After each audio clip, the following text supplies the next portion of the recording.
नमस्कार साथियों, स्वागत है आपका हमारे परिवार स्टेम एजुकेशन में। आशा करता हूँ आप सभी अच्छे होंगे, स्वस्थ होंगे। जब भी साथियों शिक्षक बनने की बात आती है तो दिमाग में एक बात उलझन की तरह उत्पन्न लेती है कि हमें बीएड करना चाहिए या डीएलएड कर लेना चाहिए, चूँकि दोनों ही कोर्स शिक्षक बनने के लिए ही होती है। इसलिए साथियों आज के सेशन में हम बात करेंगे कि हमें बीएड करना चाहिए या डीएलएड करना चाहिए। कैसे लेना है 2024 में बीएड और डीएलएड के बीच में सही निर्णय, इस सेशन में हम बात करेंगे साथियों इस विषय में।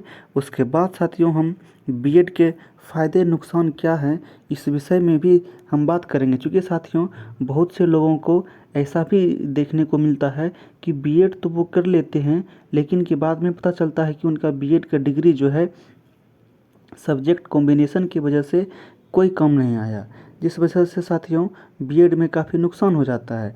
इसलिए साथियों आज के विषय में हम सारी बातों को क्लियर करेंगे। उसके बाद साथियों बहुत सी क्वेरी होती है कि डीएलएड और ग्रेजुएशन क्या साथ में कर सकते हैं, इस विषय में भी बात करेंगे। उसके बाद खर्च क्या आने वाला है बीएड और डीएलएड करने के लिए, इस विषय में भी हम समझेंगे। साथ ही साथ समझेंगे कि ये स्टेट और एस्टेट क्या बला है, सारी बातों को हम आज के सेशन में क्लियर करेंगे। इसलिए साथियों आप लोगों को स्टार्टिंग से लेकर के लास्ट तक बने रहना है हमारे चैनल पर। पहले साथियों हम समझते हैं कि शिक्षक होते कितने प्रकार के हैं। शिक्षक के प्रकार की बात करें साथियों, शिक्षक कुल मिला के 3 प्रकार के होते हैं। तो समझिए साथियों कि सबसे पहले जो होता है वो प्राइमरी स्कूल होता है, उसके बाद मिडिल स्कूल होता है, उसके बाद +2 स्कूल होता है। प्राइमरी स्कूल की बात करें तो इसमें कक्षा 1 से लेकर के कक्षा 5 तक की पढ़ाई होती है, और मिडिल स्कूल की बात करें तो कक्षा 6 से लेकर के कक्षा 8 तक की पढ़ाई होती है। उसके बाद हाई स्कूल में प्रवेश होते हैं जिसमें कक्षा 9 से लेकर के कक्षा 10 तक की पढ़ाई होती है। 10वीं कर लेने के बाद साथियों +2 स्कूल में हम प्रवेश लेते हैं जहाँ की कक्षा 11 से लेकर के कक्षा 12 तक की पढ़ाई होती है। प्राइमरी स्कूल के जो टीचर होते हैं उसे पीआरटी कहा जाता है, जिसे कि प्राइमरी टीचर कहा जाता है। उसके बाद मिडिल स्कूल और हाई स्कूल के जो टीचर होते हैं जहाँ कक्षा 6 से लेकर के 10वीं तक की पढ़ाई होती है उसे टीजीटी कहा जाता है, यानी कि ट्रेंड ग्रेजुएट टीचर। उसके बाद +2 स्कूल या +2 स्कूल को कहीं कहीं कॉलेज के साथ भी रखा जाता है, जहाँ पर कक्षा 11वीं और कक्षा 12वीं जिसे कि कुल मिला के इंटर का पढ़ाई होता है उसे पीजीटी कहा जाता है। पीजीटी बोले तो पोस्ट ग्रेजुएट टीचर। उसके बाद समझते हैं साथियों कि क्या मान लिया जाए प्राइमरी स्कूल में या मिडिल स्कूल में या किसी भी स्कूल में शिक्षक भर्ती की बहाली आई तो क्या हम इंटर ग्रेजुएशन करके फॉर्म फिलअप कर सकते हैं? तो नहीं कर सकते हैं। तो इसके लिए करना क्या होगा, इसके लिए एक ट्रेनिंग करनी होती है जो कि टीचर ट्रेनिंग होती है, उसे कहा जाता है टीटीसी, टीचर ट्रेनिंग कोर्स। इस टीटीसी कोर्स को करने के बाद साथियों आप मिडिल स्कूल, प्राइमरी स्कूल और हाई स्कूल के शिक्षक बन पाते हैं। तो इसके लिए ये जो टीटीसी है इसी के अंतर्गत आता है डीएलएड, जिसे किसी किसी राज्य में बीटीसी भी कहा जाता है, और इसी टीटीसी कोर्स के अंतर्गत आता है बीएड, जिसे कि बैचलर इन एजुकेशन कहा जाता है। और अब साथियों बात करते हैं हम कुल मिला के डीएलएड की। डीएलएड की बात करें साथियों तो इसे डिप्लोमा इन एलिमेंट्री एजुकेशन कहा जाता है। डीएलएड जो है कुल मिला के 2 साल का कोर्स होता है। हर एक स्टेट करवाती है स्टेट बोर्ड के द्वारा, मतलब कि हर एक राज्य का अपना अपना बोर्ड होता है जिसके माध्यम से डीएलएड किया जाता है। डीएलएड का एडमिशन के लिए क्वालिफिकेशन की बात करें, आपने अगर +2 पास कर लिया है, 12वीं कर लिया है, तो इसके बाद आप डीएलएड कर सकते हैं। डीएलएड में एडमिशन साथियों किसी किसी राज्य में नंबर बेसिस पे भी होता है और किसी किसी राज्य में एंट्रेंस टेस्ट के माध्यम से भी एडमिशन होता है। जैसे कि बिहार की ही बात करें साथियों तो बिहार में आज से 2-3 साल पहले नंबर बेसिस पे एडमिशन हो जाया करता था, लेकिन इस 2-3 साल से बिहार में भी डीएलएड का एडमिशन के लिए एंट्रेंस टेस्ट होता है। अब बात करते हैं साथियों +2 के बाद जब डीएलएड करेंगे तो हम 1 से लेकर के कक्षा 5 तक का टीचर बन सकते हैं, और यदि 12वीं के बाद हमने ग्रेजुएशन कर लिया और ग्रेजुएशन के बाद हमने डीएलएड किया तो कक्षा 1 से लेकर के कक्षा 8 तक के टीचर हम बन सकते हैं। या इसमें ये भी होता है साथियों कि आप ग्रेजुएशन के बाद डीएलएड कर लें, आप 12वीं के बाद डिप्लोमा कर लें और डिप्लोमा के बाद आप ग्रेजुएशन करें, या 12वीं के बाद ग्रेजुएशन कर लें उसके बाद डीएलएड करें। तो इससे कोई फर्क नहीं पड़ता है, तब भी आप कक्षा 1 से लेकर के कक्षा 8 तक के शिक्षक बन सकते हैं।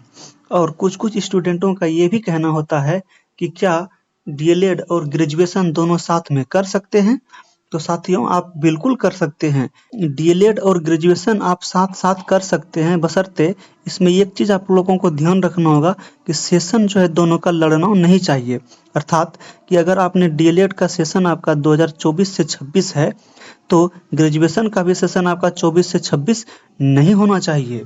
इसके लिए करना क्या चाहिए, तो डीएलएड आप रेगुलर मोड में कर लीजिए, उसके बाद ग्रेजुएशन आप किसी भी ओपन यूनिवर्सिटी से कर सकते हैं। आप अपना रुख इग्नू की तरफ मोड़ सकते हैं। आपको डीएलएड को लेकर के सारी बातें क्लियर हो गई साथियों। अब समझते हैं बीएड की बातें। बीएड बैचलर इन एजुकेशन, इसका टाइम ड्यूरेशन की बात करें साथियों तो ये भी कुल 2 साल का होता है, जिसे एनसीटीई मान्यता देती है, national council for teacher education. आपने ग्रेजुएशन के बाद अगर बीएड किया है जिसे मान्यता एनसीटीई देती है, इसके माध्यम से आप कक्षा 6ठी से लेकर के 10वीं तक के शिक्षक बन सकते हैं। लेकिन साथियों आपने ग्रेजुएशन के बाद पीजी कर लिया, उसके बाद आप बीएड करते हैं तो आप कक्षा 11वीं से लेकर के 12वीं तक के शिक्षक बन सकते हैं, मतलब कक्षा 6 से लेकर के 12 तक के शिक्षक बन सकते हैं। इसके लिए आपको ग्रेजुएशन करना होगा, बीएड करना होगा, पीजी करना होगा, ये तीनों डिग्री चाहिए आप लोगों को। अब कहिए कैसे, कि पहले आप ग्रेजुएशन कर लीजिए, उसके बाद पीजी कर लीजिए, उसके बाद आप बीएड कीजिए, या आप ग्रेजुएशन कर लीजिए, बीएड कर लीजिए, उसके बाद आप पीजी कीजिए। इन दोनों कंडीशन में आप कक्षा 6ठी से लेकर के 12वीं तक के शिक्षक बन सकते हैं। अब साथियों समझते हैं कि पीजी और बीएड क्या दोनों एक साथ कर सकते हैं। बीएड वालों के साथ साथियों यहाँ पर कंप्लीट एनसीटीई का गाइडलाइन है कि अगर आप बीएड कर रहे हैं या एनसीटीई के माध्यम से कोई भी डिग्री ले रहे हैं तो इस सेशन में आप दूसरा डिग्री नहीं ले सकते हैं, चाहे वो डिस्टेंस से हो या वो रेगुलर हो। तो साथियों अगर आप बीएड कर रहे हैं तो आप इस सेशन में पोस्ट ग्रेजुएशन नहीं कर सकते हैं। इसके लिए आप लोगों को बेनिफिट यही रहेगा कि ग्रेजुएशन के बाद पहले बीएड कर लें, उसके बाद आप पीजी के तरफ रुख ले लें, या तो ग्रेजुएशन के बाद आप पीजी कर लें उसके बाद बीएड कर लें। तो साथियों हमने सारा बातों को समझा बीएड और डीएलएड के विषय में। अब साथियों समझते हैं कि मान लिया जाए आपने बीएड या डीएलएड कर लिया या एडमिशन ले लिया। अब बात करते हैं सीटेट की कि ये सीटेट क्या है। तो साथियों आपने डीएलएड किया या बीएड किया, कोई भी डिग्री लिया, तो आप क्या एलिजिबल हो जाते हैं शिक्षक बनने के लिए? तो इसका जवाब है कि नहीं। आपने डिग्री तो ले ली, लेकिन कि इसके लिए आप शिक्षक बन जाएंगे इसकी पात्रता आप नहीं रखते हैं। उसके लिए आपको एक पात्रता एग्जाम देना होता है जिसे शिक्षक पात्रता परीक्षा कहा जाता है। शिक्षक पात्रता परीक्षा जो है 2 तरीके से होता है, एक तो राज्य सरकार कराती है और एक सेंट्रल केंद्र सरकार कराती है। जो केंद्र सरकार कराती है उसे सीटेट कहा जाता है और जो राज्य सरकार कराती है उसे स्टेट कहा जाता है। सीटेट बोले तो central teacher eligibility test, state बोले तो स्टेट टीचर एलिजिबिलिटी टेस्ट। तो सीटेट की बात करें साथियों तो आपने अगर डीएलएड में एडमिशन ले लिया है तो इसी दौरान आप कोर्स कंप्लीट करने के दौरान ही आप सीटेट का एग्जाम भी दे सकते हैं। इसी दौरान आपका सीटेट भी कंप्लीट हो जाएगा और आपका कोर्स भी कंप्लीट हो जाएगा। इसके बाद जैसे ही बहाली आती है तो आप शिक्षक के लिए पूरा एलिजिबल हैं। आप फॉर्म फिलअप कीजिए, एग्जाम दीजिए और आप टीचर बन जाइए। अब साथियों बात करते हैं हम कि क्या डीएलएड और बीएड का फीस वगैरह क्या होता है। आपको डीएलएड या बीएड में एडमिशन लेने के लिए जो एंट्रेंस टेस्ट देना होता है, उस एंट्रेंस टेस्ट का जो रिजल्ट आता है साथियों, वो आपका रैंक डिसाइड करता है कि आपको सरकारी कॉलेज मिलेगा या प्राइवेट कॉलेज मिलेगा। अगर नंबर बेसिस पे आपका एडमिशन होता है तो फिर तो कोई बात नहीं है।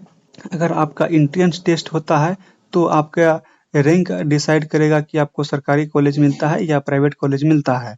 तो साथियों फीस की बात समझ लेते हैं हम कि बीएड का फीस के पहले समझ लेते हैं कि अगर आपको गवर्नमेंट कॉलेज मिल गया, सरकारी कॉलेज मिल गया, तो आपका खर्च जो आएगा बीएड करने का दोनों साल का, ये 25 से 30 हजार रुपए में आपका बीएड कंप्लीट हो जाएगा। और अगर आपको सेमी गवर्नमेंट कॉलेज मिलता है तो सेमी गवर्नमेंट में आपको 1 लाख से 1,25,000 के आसपास खर्च पड़ेगा। उसके बाद जब हम प्राइवेट कॉलेज की बात करते हैं तो प्राइवेट कॉलेज में तो मनमाना पैसा लिया जाएगा, लेकिन कि फिर भी आपका 1.5 लाख से लेकर के 1,80,000 के अराउंड आपका खर्च आएगा। अब साथियों बात करते हैं हम डीएलएड का। तो डीएलएड का खर्च की बात करें साथियों तो इसमें भी लगभग सेम ही पड़ती है, 2 4 10 20 हजार का अंतर पड़ता है। जैसे कि डीएलएड करते हैं तो डीएलएड में अगर आपको सरकारी कॉलेज मिलता है तो आपको 20 से 25 हजार में आपका जो है डीएलएड कंप्लीट हो जाएगा। और अगर आपको सेमी गवर्नमेंट कॉलेज मिलता है, अर्ध सरकारी कॉलेज, तो आपको 80,000 से लेकर के 1 लाख रुपए लगभग खर्चा आएगा डीएलएड करने का। और यदि आपको प्राइवेट कॉलेज मिलता है तब तो 1,25,000 से 1,50,000 के आसपास आपका खर्च आ जाएगा। अब साथियों हम समझते हैं कि क्या हमें डीएलएड करना चाहिए या बीएड करना चाहिए। तो साथियों इसमें आपको समझना होगा कि डीएलएड जो है 1 से लेकर के 5 तक का शिक्षक बन सकते हैं, बीएड से आप 6 से लेकर के 10वीं तक का शिक्षक बन सकते हैं। दोनों की सैलरी लगभग समान ही होती है। हाई स्कूल मिडिल स्कूल के मुकाबले में प्राइमरी स्कूल में बहाली ज़्यादा होती है, ये बात तो फिक्स है।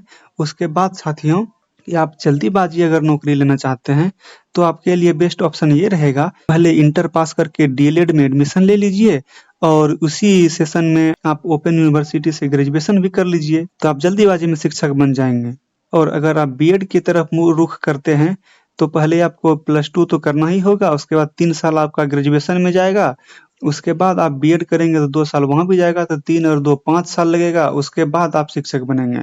और अगर यहाँ पर आप प्राइमरी स्कूल के शिक्षक बनते हैं तो +2 के बाद आप 2 साल का कोर्स करेंगे, उसके बाद शिक्षक बन जाएंगे। बीएड कोर्स करने में साथियों परेशानी ये होती है, अगर आप साइंस बैकग्राउंड से हैं तो कोई ज़्यादा तो प्रॉब्लम नहीं होती है, लेकिन सोशल साइंस वालों के साथ बीएड में काफ़ी दिक्कतें आ जाती है सब्जेक्ट कॉम्बिनेशन को लेकर के, जिसमें कि लोग बीएड तो कर लेते हैं लेकिन कि पता चलता है बाद में कि ग्रेजुएशन में उसका सब्जेक्ट कॉम्बिनेशन नहीं मिल पाया, जिस कारण आप 9 और 10वीं के शिक्षक नहीं बन सकते। तो यही सब साथियों प्रॉब्लम होती है बीएड में। बीएड करने के लिए साथियों आप लोगों का ग्रेजुएशन में सब्जेक्ट को ध्यान देना बहुत ही ज़्यादा जरूरी हो जाता है, और डीएलएड के लिए सब्जेक्ट का मायने नहीं रखता है, क्योंकि वो प्राथमिक विद्यालय है, बच्चों को पढ़ाना होता है। और बीएड करते हैं तो आप किसी स्पेशल सब्जेक्ट में ट्रेंड होते हैं। तो साथियों आप लोग जरूर बताएं कि आप लोगों को ये जानकारी कैसी लगी। स्टेम एजुकेशन में समय देने के लिए साथियों आप लोगों का दिल की गहराइयों से धन्यवाद।